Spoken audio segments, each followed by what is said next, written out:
Morning friends, আমি মমিতা। আমার চ্যানেলে ক্রিস্টেলে তোমাদের অনেক অনেক ওয়েলকাম আর ভালোবাসা দিয়ে একটা নতুন ব্লগ শুরু করছি। এখন বাজে 10:15, তো এখন থেকে ব্লগটা শুরু করছি। তো সকালে উঠে ব্রেকফাস্ট হয়ে গেছে, মেয়েরও খাওয়া হয়ে গেছে, মা রান্নাবান্না করছে। কালকের মাংস তরকারি ছিল, তাজে এগুলি উচ্ছে ভাজি আর ডাল করছে হালকা পাতলা।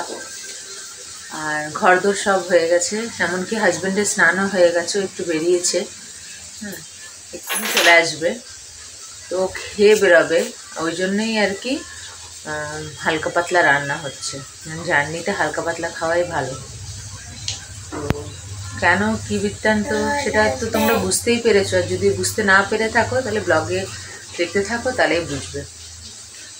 তো ঠিক আছে, পরে দেখা করছি। আমি দেখি এই যে 11:30 বাজে, এখানে হাজব্যান্ডকে খেতে দিয়েছি, অল্প করে খেয়ে নিচ্ছে। কালকে মাংসের তরকারি ছিল আর মা আজকে উচ্ছে ভাজি ডাল করেছে। আর মেয়েকেও দিয়েছিলাম একটুখানি প্লেটে গরম ভাত, কিছু তো খেতে চায় না, সকালে ঠিক করে খায়নি।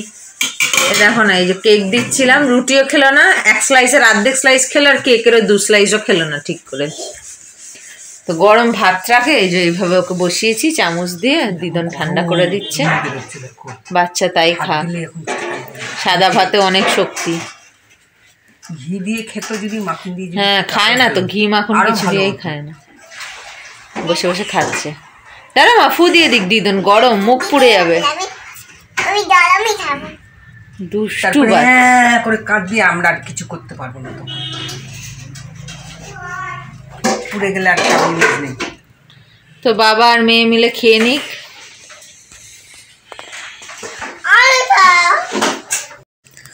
তো হাজব্যান্ড এখানে রেডি হয়ে গেছে, ও আর কি বেরোবে, তো আমরা আগে একটুখানি প্রার্থনা করে নিচ্ছি ভগবানের কাছে।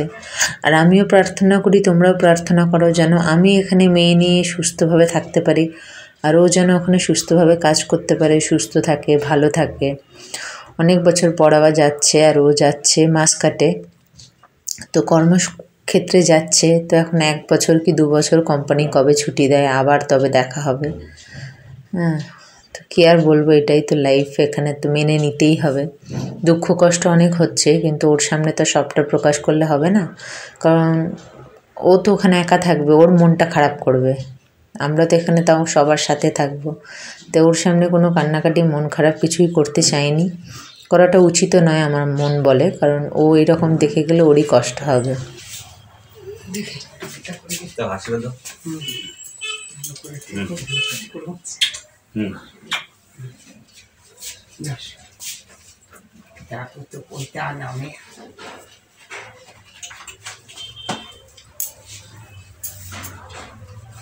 চকলেট আনতে যাচ্ছ?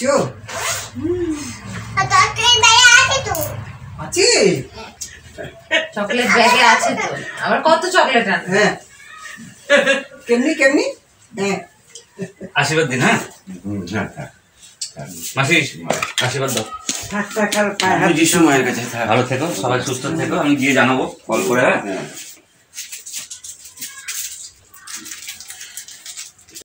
আমরা কেউই যাব না, বাবা যাবে, কারণ ও বলে যে আমাকে দিতে যাবে না কেউ, আমাকে নিতে যাবে। আমি যখন আসবো তখন আমাকে আনতে যাবে, কারণ দিতে গেলে ওর বেশি কষ্ট হয়, তাই ও বলে আমাকে দিতে কেউ যাবে না, আনতে যাবে, তাই শুধু বাবাই যাবে।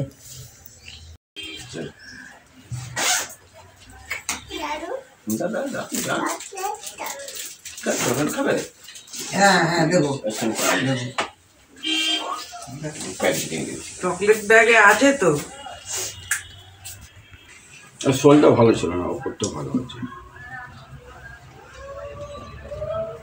আর মেয়েকে আমরা বলেছি যে ওর পাপা যাচ্ছে চকলেট আনতে, তাই ও সেটাই জানে, যদিও পরে একটু কানাকাটি করছিল, কিন্তু অনেক বুঝিয়ে বাজিয়ে চকলেটের কথা বলতে যে পাপা চকলেট আনতে গেছে, তো তারপরে একটু শান্ত হয়েছে।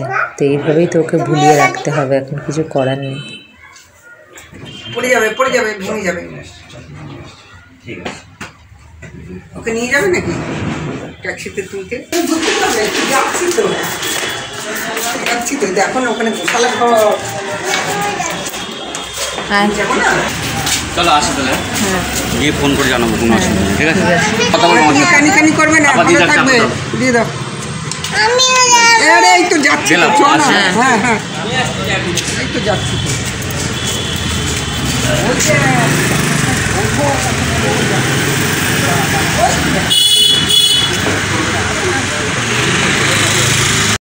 একটা বাজে, তো হাজবেন্ড তো গেল, দেখালাম। মন তো খারাপ করে, আমাকে এতক্ষণ তোমরা ব্লগে দেখোনি, ইচ্ছা করছিল না নিজেকে ব্লগে দেখাতে, মন তো প্রচুর খারাপ। মেয়ে তো কান্নাকাটি করছিল, পাপার সঙ্গে যাব পাপার সঙ্গে যাব। তা লাস্টে ঘরে এনে জেমস টেমস দেওয়া হলো, স্নান করালাম, খাওয়াবো, ভাত খেয়েছে তো এখন খাওয়াবো। আমিও স্নান করে এলাম। কি আর বলবো, সামনে আমাদের একটা পরব, তার উপরে যতই যাই হোক হাজব্যান্ড এতদিনের জন্য গেল। আর সব থেকে বড় কথা হচ্ছে আমার অনেক বড় একটা সাপোর্ট সিস্টেম ছিল। ওকে ছাড়া মেয়েকে মানে ঠিক মানা যায় না, কারণ ও যা করতো ওর মতন কেউ করতে পারবে না। শুধু বাবাই নয়, ওর বাবা নয়, আমার বাবার মতনও কাজ করতো, তো অনেক করতো। তাই একটু তো মন খারাপ করছে, কিন্তু কিছু করার নেই, চাকরিটা আগে। কারণ ও সেই 2017 থেকে বসা, তারপরে দুবার গেছিল, একবার কাতার একবার আবুধাবি, কিন্তু বেশি দিন করতে পারিনি, কাজগুলো ভালো ছিল না। তো সেই 17 থেকে নিয়ে এখনও পর্যন্ত একটা বাচ্চাকে নিয়ে কত সংসারে খরচা আসে তো সবাই জানো তোমরা। তাই মন খারাপ করলে তো হবে না, এখন এই চাকরিটা খুবই দরকারি ছিল। তাই পরব তো আবার আসবে, কিন্তু কাজটা খুবই দরকার, তাই গেল। তো তোমরা সবাই প্রার্থনা করো, আশীর্বাদ করো যেন সুস্থভাবে যেতে পারে, আর সুস্থভাবে ওখানে কাজ করতে পারে, সুস্থ থাকে। আর কি বলবো,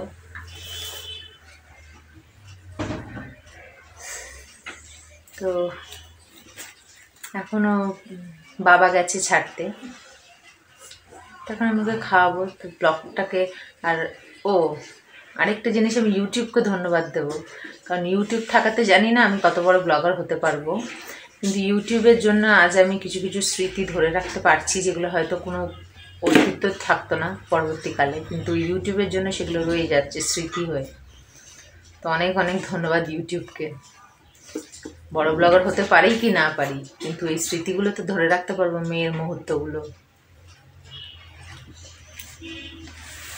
তো ঠিক আছে, আজকে বেশি কথা বলতে ইচ্ছা করছে না, তো আবার দেখাবে একটা অন্য ব্লগ নিয়ে।